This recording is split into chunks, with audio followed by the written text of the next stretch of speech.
Di balik kaca museum, berkilau sebuah permata biru sebesar kelereng, indah, memukau, dan tampak tidak berbahaya.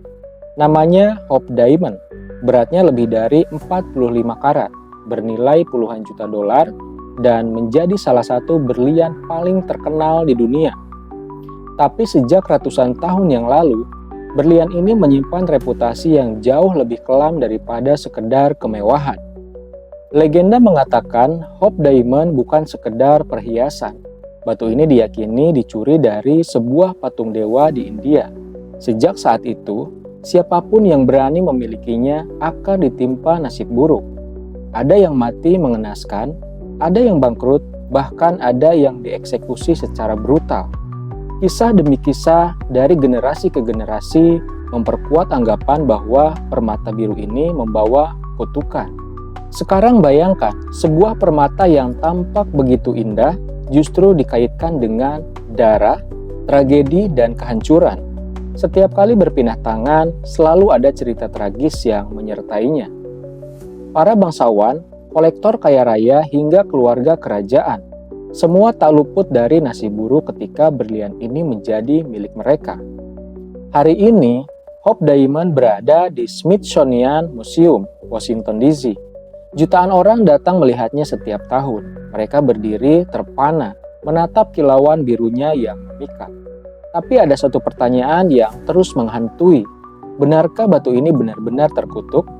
Atau semua tragedi itu hanyalah kebetulan yang diperbesar oleh legenda? Apapun jawabannya, satu hal yang pasti, Hope Diamond bukan sekedar batu permata. Ia adalah simbol bagaimana keindahan dan kengerian bisa berjalan beriringan, menyisakan misteri yang hingga kini belum terpecahkan. Sejak pertama kali ditemukan, Hope Diamond sudah meninggalkan jejak tragedi. Konon pertama kali ini berasal dari sebuah kuil di India, terpasang pada patung dewa. Ketika seorang pedagang berani mencurinya, hidupnya berakhir dengan cara yang mengenaskan. Dilaporkan, ia dicabik-cabik hingga tewas oleh kawanan anjing liar. Berlian itu kemudian berpindah tangan. Pada abad ke-17, ia sampai ke Prancis dan dipakai oleh bangsawan serta keluarga kerajaan. Salah satu pemiliknya adalah Putri Lamballe, sahabat dekat Ratu Marie Antoinette. Ia tewas dalam revolusi Prancis, dipukuli oleh massa, lalu kepalanya dipajang di jalanan Paris. Sang ratu sendiri yang juga sempat mengenakan berlian itu dieksekusi dengan guillotine. Kutukan seolah mengikuti seorang pangeran dari Rusia, yaitu Ivan Poniatowski, dikabarkan memberikan berlian itu kepada kekasihnya. Tidak lama setelah itu, sang wanita ditemukan tewas dan Poniatowski sendiri ditembak hingga mati oleh para revolusioner. Bahkan, para kolektor kaya raya tak luput dari tragedi ini. Seorang bankir bernama Jacques Coillet bunuh diri setelah memiliki permata itu. Lalu ada Sultan Turki yang menjadikan berlian ini bagian dari harta kerajaannya. Tak lama, ia digulingkan dan keluarganya menghadapi nasib buruk yang sama. Seolah setiap tangan yang menyentuh permata biru ini akan menerima takdir yang kelam. Kematian, kehancuran, dan kesialan terus mengiringi perjalanan berlian itu dari pemilik ke pemilik yang lainnya. Tak heran jika legenda kutukan semakin dipercaya. Bagaimana mungkin satu permata bisa membawa begitu banyak tragedi? Apakah benar ini hanyalah kebetulan? Atau ada sesuatu yang lebih gelap yang bersemayam dalam kilauan biru itu? Hari ini, Hope Diamond tidak lagi berada di tangan bangsawan atau kolektor pribadi. Berlian biru itu yang beratnya 45 karat ini kini dipajang di Smithsonian Museum of Natural History, Washington DC. Setiap tahun, jutaan pengunjung berdiri terpana di depan kaca, menatap kilauan permata yang pernah dianggap membawa kematian.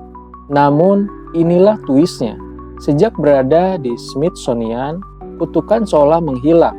Tidak ada lagi tragedi besar, tidak ada kematian misterius yang menimpa para kurator atau pengunjung. Bagi sebagian orang, ini bukti bahwa kutukan hanyalah sebuah mitos, kisah yang dibesar-besarkan dari kebetulan sejarah. Tetapi, apakah benar demikian?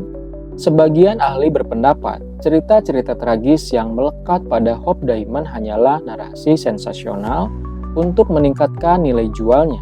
Semakin berdarah kisahnya, semakin mahal pula harganya. Fakta ini membuat banyak orang percaya bahwa kutukan hanyalah strategi pemasaran yang bertahan selama ratusan tahun. Namun di sisi lain, ada yang masih berpegang pada kepercayaan lama, bahwa batu permata, terutama yang berasal dari kuil suci, menyimpan energi tertentu, entah itu sekedar sugesti atau memang kutukan tak terlihat. Misteri Hope Diamond tetap hidup di benak banyak orang. Mungkin yang sebenarnya dikutuk bukanlah batu itu, melainkan keserakahan manusia yang rela melakukan apa saja demi memilikinya. Dan mungkin itulah alasan mengapa, meski kini aman di balik kaca museum, kisah Hope Diamond masih mampu membuat bulu kuduk merinding setiap kali disebut.